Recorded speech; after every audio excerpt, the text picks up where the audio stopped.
Well, hello there and good afternoon. Thank you for joining me. I am Frost PDP, and today we are playing Master of Orion II, Battle of Antares. And we are not fighting Antares. We're fighting the Trilarians, who, we won the game earlier by accident. For those of you who don't remember or haven't seen previous episodes, we won the Galactic Council vote, decided we didn't want to be Galactic Emperor, and refused our own ruling. And we've been fighting a war against the rest of the galaxy, which has been fighting surprisingly well. I thought we would out-tech them and out-power them by a much larger margin than we do. But that's okay, because we are... well, we're not worried about what our galactic comrades can do. We're worried about what the Antarans can do, and we eventually want to take on the Guardian. But in order to really do the troop buildup we need to do to actually take on the Guardian, we need to take out our fellow galactic members. Now, we've launched our first wave. It's time for them to launch theirs. I feel like the defender should always get the initiative if it's a planetary battle. That would make sense, right? With the exception of the Antarans, perhaps. So are they retreating? What they should be doing is focusing all of their efforts on a single vessel of ours. Well, we just took out a lot of our own missiles. It's okay. I am concerned about their fighters, and I don't want to kill my leaders either. So, blast the daylights out of that. I'll hit the planet. And I want my interceptors to go after theirs. Which you would think is like, oh, that's crazy. Why would you do that? But there's a reason for it. Namely, our interceptors will attack theirs, and theirs will not attack ours, which is an oversight, but I don't mind an oversight. So our leaders are going to stay back. The zombie living dead ship.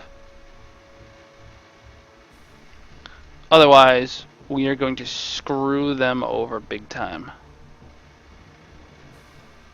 I thought for sure they'd have more fighter. I've seen like plenty of interceptors come out of them in battles before. That's weird. Whatever, it doesn't matter to me. It's their defense, is not mine.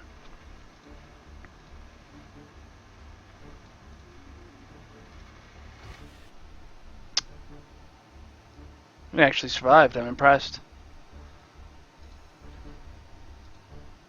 So I guess I have another one. It did. Well, I'll be wrong once in a while. It's okay, it's gonna go down now. Bzzzt. Wrong.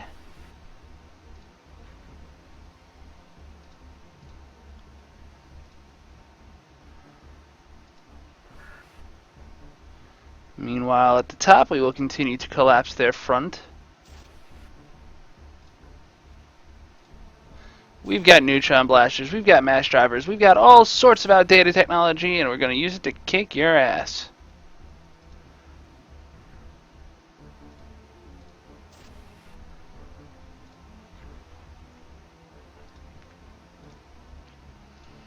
We're doing exactly as planned, collapsing their side.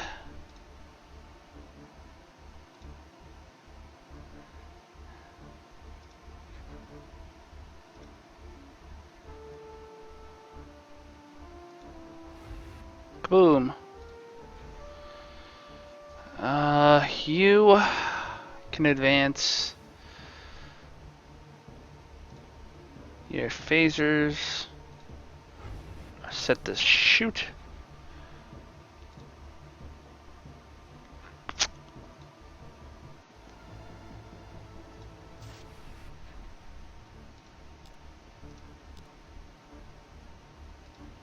Go forth, be a distraction.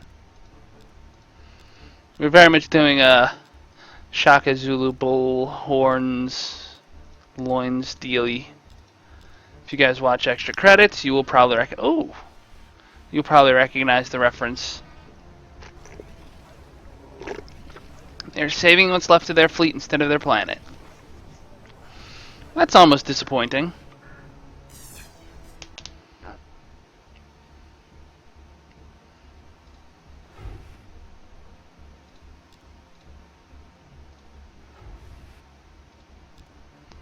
And from there we'll auto battle.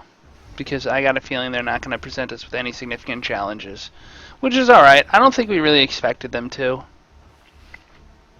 They've done some damage to our planets, blew up a few star systems. In the end, we were elected Galactic Emperor for a reason. They were not. I mean elected, not elected.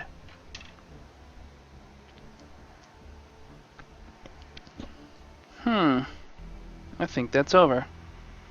Triliarian Prime, their capital. It's ours now. With the click of a button.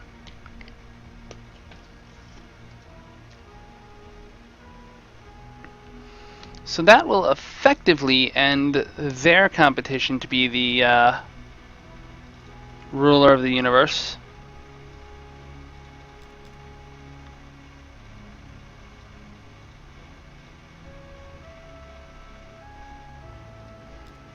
But they still do have some ships in our system, so we're gonna have to do another battle just to get them out.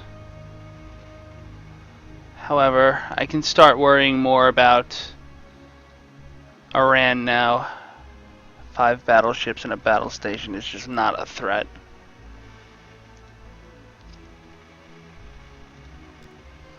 Actually, everybody pile into UE. Why go to Draconis? Because I have 2 things and a thing defending Draconis. That's a pretty good reason. We can redirect our ships in flight now. That's nice. Zib. Zib should be defended, right? Zib. I don't care very much about them, and I think they're just out of range of our enemies at this point. So we're going to group up at UE.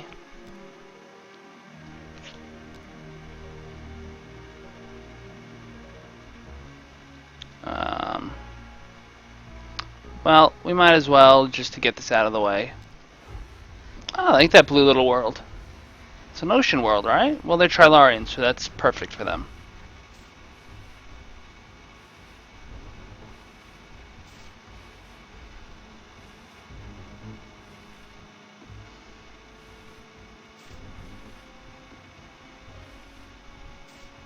Did my ship just fly away from them? That's strange. It's like, I know you're weak, but come on. Clicky. And I know we're kind of cheap playing when we do stuff like that, but it's fun. Or at least it's what you do to win. You know, I was reading a thread on Paradox's forums about Crusader Kings 2 and the North Korea strategy, which is what I was using on a friend of mine last night in multiplayer while I was teaching her how to play. And a lot of the verdict was, well, if it's something that's available to the player, why shouldn't the player do it? Versus hold yourself back and don't do it or you're going to cheapen the experience. I don't know really where I stand on that. I think Draconis is safe. If Zib is safe, Draconis is safe. I guess I'm in the camp of there should be consequences for not playing the game as intended. But from a design perspective, I think the solution is that... Oh, I knew this one earlier today, and now I can't think of it. Isn't that adorable? I think the solution would be just a percentage penalty or some sort of increased chance of rebellion from peasants. You know, if you're 5 or 6 over the domain limit for a month, you start getting a stacking penalty, and eventually your people just revolt.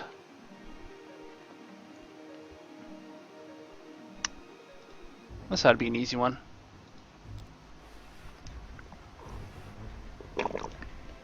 Got some McDonald's sweet tea, but I'm just about out already. I'm like 3 videos into this session. We're not even caring about their interceptors, are we?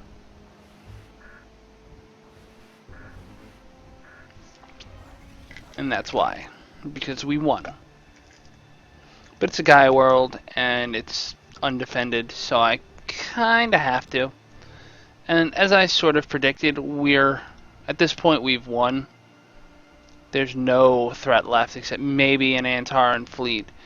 And there would have been ways to do Antarans better in this game too, believe it or not. I'm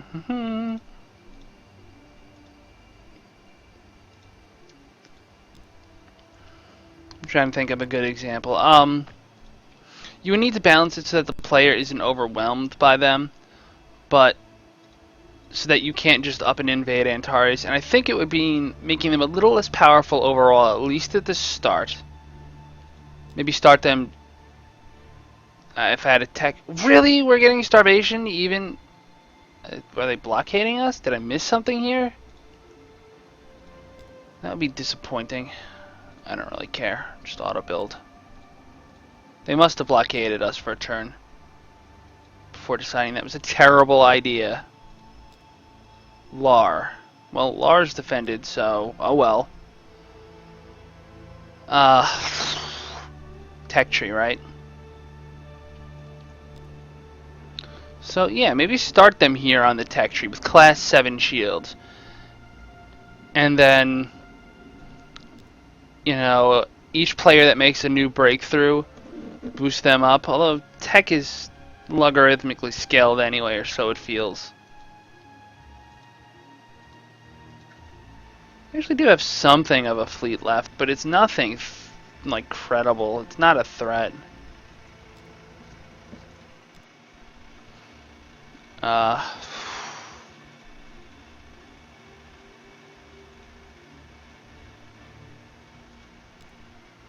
Where do I even go to see their tech?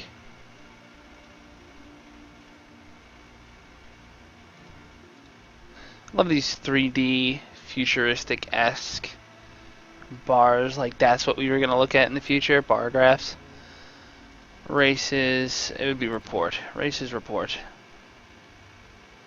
So they have no tech that we don't already have, right? Certainly they're not getting anything new.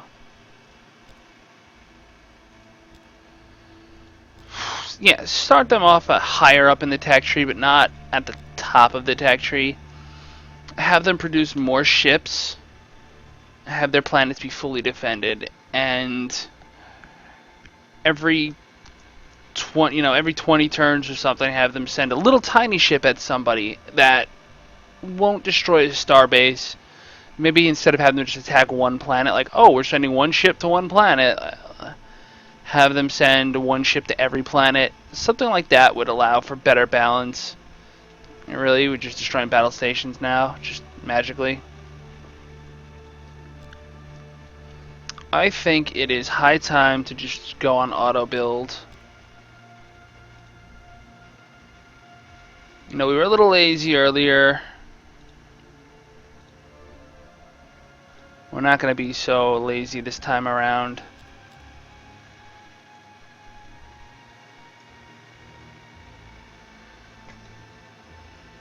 We got lots of new ships being built, and each one is better than the last. Zib finished the deep core mine because of course it did. But it's got nothing else built in it that's worth a darn.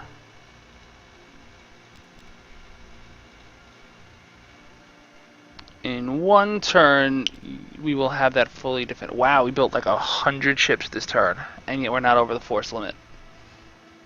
So every one of you guys is going to get down to Seagull. Start getting ready for the attack on Antares, which you know is coming. I mean, theoretically, we could skip the Guardian thing altogether, but I want to get the super ship. Like, if you're strong enough to be the first one to beat the Guardian, do you really need a super powerful ship that's just going to assert your dominance over the rest of the players? I don't know, but then again, this game wasn't built for single player, really. It was really built for multi. Class 8 shield, so all my ships are now better by a tremendous margin. Biomorphic fungi allows you to get even more food.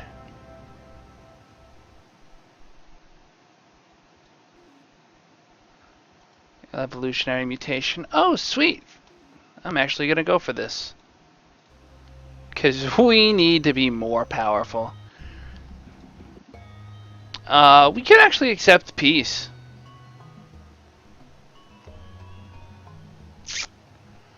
We don't need the money. We don't really care. But then again, we're just trying to do this completionary style. So we've won. We've killed them. We forced the non-existent other countries to band together and then collapse Flux Shield. I mean, I could build a new Nemesis now. Just click the button. It's upgraded.